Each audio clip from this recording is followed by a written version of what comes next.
군 당국이 사드 배치와 관련한 최근 중국 측의 입장을 반박했습니다. 특히 사드가 자국을 감시하려 한다는 중국 측의 주장에 대해 사드가 북한의 탄도미사일 요격이라는 본래 목적과 다르게 운용되려면 국민적 동의를 얻어야 하는데 현실적으로 불가능한 일이라고 못 박았습니다. 김지한 기자입니다. 우리 군 당국이 중국의 사드 반대에 대한 군사적 입장이란 자료를 통해 최근 중국 정부 인사들과 관영 매체의 주장을 조목조목 반박했습니다. 우선 주한미군의 사드 체계가 자국을 감시한다는 중국 측 주장에 대해 중국 방향으로 사드 체계를 배치해 운용하려면 국민적 동의를 얻어야 하는데 현실적으로 불가능하다고 강조했습니다. 사드 체계가 중국을 향해 운용되려면 레이더와 발사대 등 주요 장비를 모두 중국 방향으로 재설치해야 하는데 비행 제한구역 설정과 안전거리 확보 등 제한사항이 너무 많기 때문입니다. 다시 말해 우리 정부의 동의 없이 미 측이 이 같은 제한사항을 해소하기는 어렵기 때문에 북한의 탄도미사일 요격이라는 사드의 운용 목적과 다르게 하는 것은 불가능하다는 겁니다.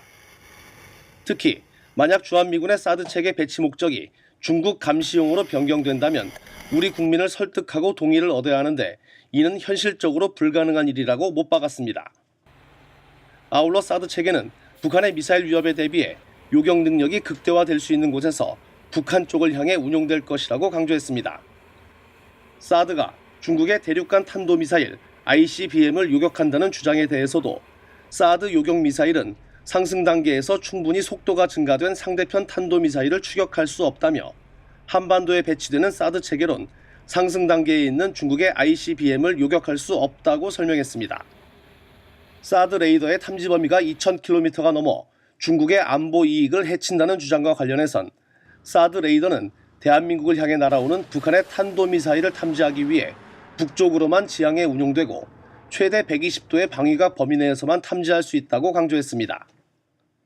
아울러 사드 레이더의 유효 탐지 능력은 한반도에 국한돼 군사적으로 중국의 안보 이익에 미치는 영향은 거의 없을 것이라고 덧붙였습니다. 국방뉴스 김지한입니다.